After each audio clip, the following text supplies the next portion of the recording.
자, 오늘은 논술 특강 두 번째 시간인데요. 어제는 우리가 통계 자료를 어떻게 논술에 활용할 수 있는지에 대해서 구체적으로 살펴봤는데, 오늘은 우리가 논술의 서론을 쓰는 데 있어서 좀 어떻게 참신한 그런 글쓰기를 할 수 있는지 살펴보도록 하겠습니다. 보통 우리가 기업체에서 뭐 논술 시험 보면은 면접자들이 사실 수만 명에 이르는 그런 준비생들의 글을 읽지 않겠습니까? 그런데 실은 그 면접자들이 읽게 될 그 글들은 그 한정된 주제에서 이게 출제돼가지고 쓰여진 논술들이기 때문에 굉장히 주제들이 약간 글들이 되게 일편적이고 되게 단순하고 비슷하고 거기서 거기인 중원부원인 글들이 계속적으로 튀어나올 수 있거든요. 그러다 보니까는 그 글에서 가장 중요한 거는 서론의 차별성이라고 저는 강조를 하고 싶은데요. 근데 서론에서 어떻게 차별을 두느냐? 그러니까 여러 가지 방법으로는 그 예시를 들 수도 있고 뭐 반전 요소를 들 수도 있고 여러 가지가 있는데 제가 개인적으로 좀 선호했던 방법은 고사성어를 쓰는 방법이었어요. 제가 이 논술특강 1번에서도 잠깐 제가 언급하고 가긴 했는데 우리가 아무래도 그러니까 논술을 채점하는 분들의 특징이 이분들은 거의 40대에서 50대 이상의 가능성이 높기 때문에 아무래도 과거의 그런 한자 중심의 그런 교육을 받았을 가능성이 높고 그러면 아무래도 이분들 입장에서는 아마 한자를 좀 병기하는 그런 학생의 노력이 그런 돋보일 수도 있겠지만은 그 고사성어를 가지고 예를 들어서 우리나라의 그런 사회상이라든지 사회적 현상이라든지 예를 들어서 소득 불평등, 그런 취업이나 그 실업 문제에 대해서 좀 유추할 수 있는 그런 고사성어를 활용한다면은, 참신한 노력으로 평가될 수도 있다고 저는 생각합니다. 그래서 제가 오늘 가져온 예시가 8, 9년 전에 몇몇 경제 관련 기업들을 취업할 때 직접 썼던 건데, 그때 워낙 사회적 이슈가 복지, 포퓰리즘 이런 쪽이어가지고, 제가 같은 논술을 썼는데 이 하나로 계속 통과를 했던 기억이 나요. 그러니까 서로 다른 기업이지만은 워낙 중요한 화두이다 보니까는 이거를 반복적으로 문제가 나왔고, 저 역시도 같은 답안을 똑같이 준비해가지고 반복적으로 쓰다 보니까는 이게 계속 통과를 하게 됐던 경험이 있는 거죠. 그러니까 한번 여러분들이 한번 그런 논술에서 어떻게 고사성어가 쓰는지 한번 확인해 보시고 도움이 되었으면 바람입니다. 자, 논술 예시를 한번 이제 살펴보겠습니다. 논술 예시 주제를 보면은 복지를 둘러싼 최근의 포퓰리즘 논란을 논하시오 이런 주제입니다. 그래서 기본적으로 우리가 생각을 해야 되는 키워드가 소득 불평등 그리고 또 복지 예산 이런 거에 대해서 기본적으로 팩트가 확인돼야 되고 숙지가 되어 있어야겠죠. 그래서 여기 있는 글을 전반적으로 설명드리면은 그런 팩트나 통계가 전반적으로 나열이 되어 있는데 한 가지 특징을 보시면요. 방금 전에 아까 제가 설명드린 것처럼 고사성어가 조금씩 반전 요소처럼 글에 입력되어 있습니다. 보면은 손상 이카라고 논술 서두에 제시가 되어 있죠. 근데 이게 굉장히 간단한 고사성어처럼 보이는데 어떻게 보면은 좀 사람들이 익숙하지가 않아가지고 논술이나 혹은 관련 면접 때 활용하지 못하는 경우가 종종 있어요. 손상 이카라는 단어를 네이버나 이런 데에서 좀 검색을 해보면은 보통 이렇게 정조대왕 시절에 정치 철학 중 하나다. 이런 설명들이 좀 나오고 있고 참고를 해볼 만한 포인트긴 한데 기본적으로는 그 개념하고 또 고사성어가 너무 깊이 알 필요는 없지만은 사회에 던지는 메시지를 담고 있는 그런 고사성어가 매우 적절하다고 저는 판단을 하고 있습니다.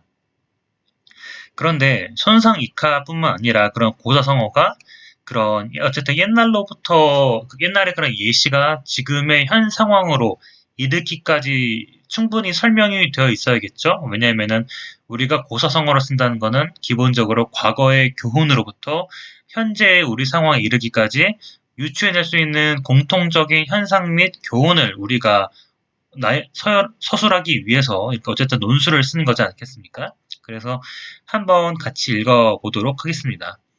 손상이카 18세기 후반 조선의 왕 정조는 선택적 복지의 선도자로 꼽혔다. 가진 자의 것을 못 가진 자에게 줌으로써 가진 자는 손해를 보았기 때문이다. 모두의 똑같은 크기의 파이를 돌린다면 국가의 재정만 거덜날 것이라는 그의 철학을 알 수 있는 대목이다. 그런데 오늘날 대한민국 복지는 익상손하다. 2009년 근로소득 양극화는 OECD 회원국들 가운데 가장 빠르게 심화됐고 2010년 비정규직의 빈곤율은 정규직의 3배에 가깝다.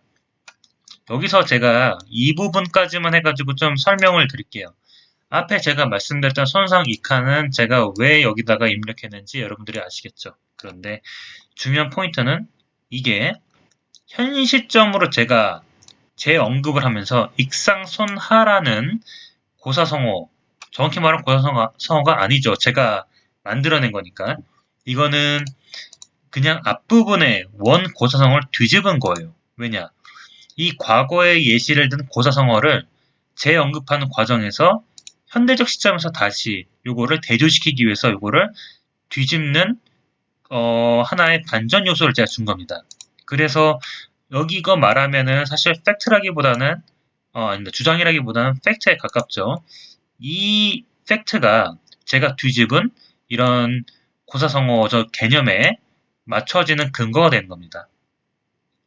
자, 그럼 여기까지 왔으면 그 다음부터 보면은 못 가진 자에 대한 복지 개선이 필히 요구된 시점이다.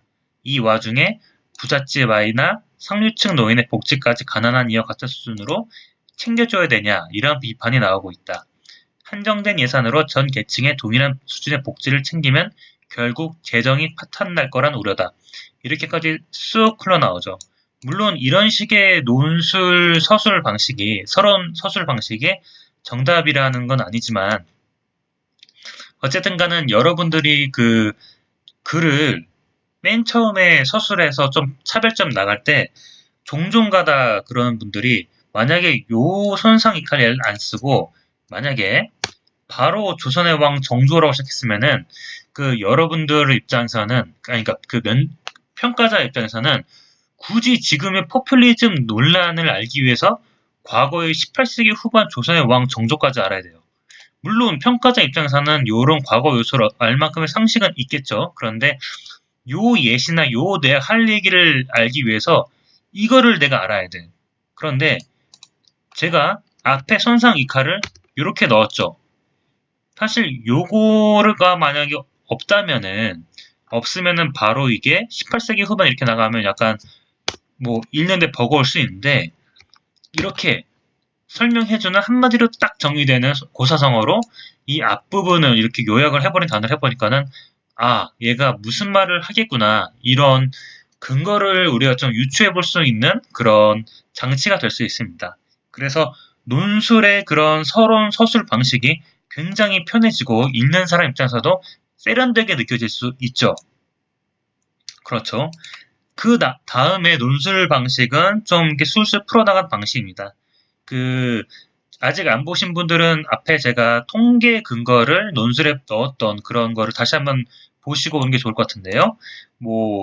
제가 기술을 한 데 있어가지고 좀 제가 여러 가지를 말씀드렸지만은, 기승전결식으로 현 시점에서 이렇게 고사성 언급하고, 현 시점에서 보편적 복지, 시기상조다 이렇게 문제점을 쭉 고조시키면서 뭐가 현명한 대책이지? 라고 해서 약간 서서히 분위기를 이끈 다음에 내가 하고 싶은 건 이거예요. 한정된 예산에서 역차별할 수 없다. 필연적으로.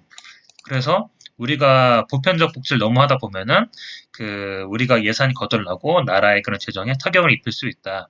그래서 반짝 정책을 만든 시도가 내집해지는 폐해들이 좀 벌어지고 있다. 이런 포인트고 결론에서는 딱 내가 하고 싶은 말을 정리하죠.